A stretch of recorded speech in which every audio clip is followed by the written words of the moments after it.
Assalamualaikum warahmatullahi wabarakatuh. Hai semuanya, perkenalkan nama saya Sahatabina Saya Majida. Saya dari kelas 11 MIPA 2. Pada kesempatan kali ini saya akan memenuhi tugas kimia, yaitu praktikum uji asam basa menggunakan indikator alami.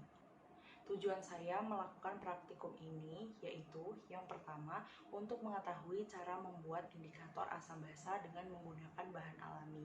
Yang kedua untuk mengetahui sifat asam basa suatu zat dengan menggunakan indikator alami. Alat dan bahan. Yang pertama adalah wortel sebagai indikator, yang kedua ada daun pandan sebagai indikator, dan selanjutnya yang ketiga adalah kunyit sebagai indikator. Selanjutnya adalah sabun, terus ada air, selanjutnya ada cuka, dan untuk alatnya adalah wadah atau bisa menggunakan gelas juga. Kedua ada alat penumbuk atau ulekan. Yang terakhir adalah sendok atau juga bisa menggunakan pipet tetes. Cara kerja. Nah, untuk cara kerja yang pertama, haluskan bahan yang digunakan sebagai indikator. Nah, ini adalah untuk contoh wortel. Selanjutnya ini adalah kunyit, ini sama juga ditumbuk-tumbuk sampai dia mengeluarkan ekstraknya. Yang selanjutnya yang ketiga adalah daun pandannya yang kita akan ulek dan tumbuk untuk mendapatkan ekstraknya.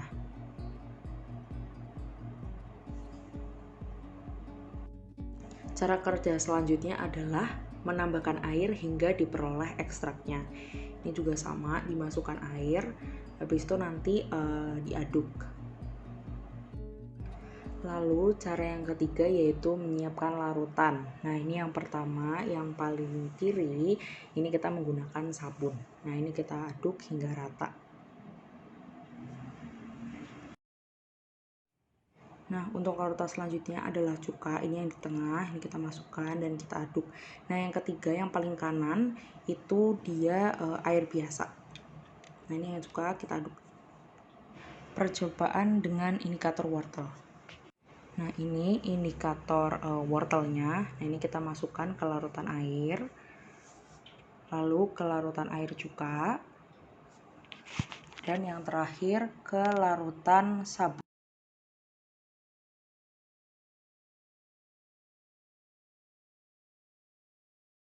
Percobaan dengan indikator kunyit. Nah, ini indikator kunyitnya. Ini kita masukkan ke air biasa, air cuka, dan ke air sabun. Nanti habis itu kita aduk. Percobaan dengan indikator daun pandan. Nah, ini yang indikator terakhir. Ini kita masukkan ke dalam air biasa, air cuka, maupun air sabun. Lalu kita aduk. Hasil.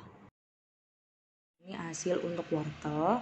Yang paling terang adalah air biasa, yang paling gelap adalah air sabun. Nah, ini membuktikan bahwa air sabun bersifat basa, air cuka bersifat asam, dan air biasa bersifat netral. Nah, ini warna yang jelasnya. Hasil untuk kunyit. Nah, ini hasil untuk kunyit, air biasa yang paling terang, air sabun yang paling gelap. Ini membuktikan bahwa air sabun bersifat basa, air cuka bersifat asam, dan air biasa bersifat netral. Ini penampakan dekatnya.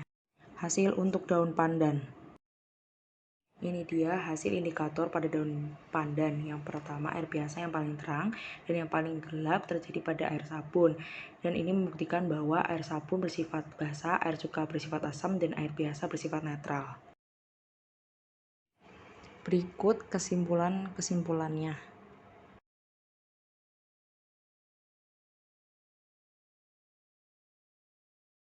Sekian dari saya. Wassalamualaikum warahmatullahi wabarakatuh.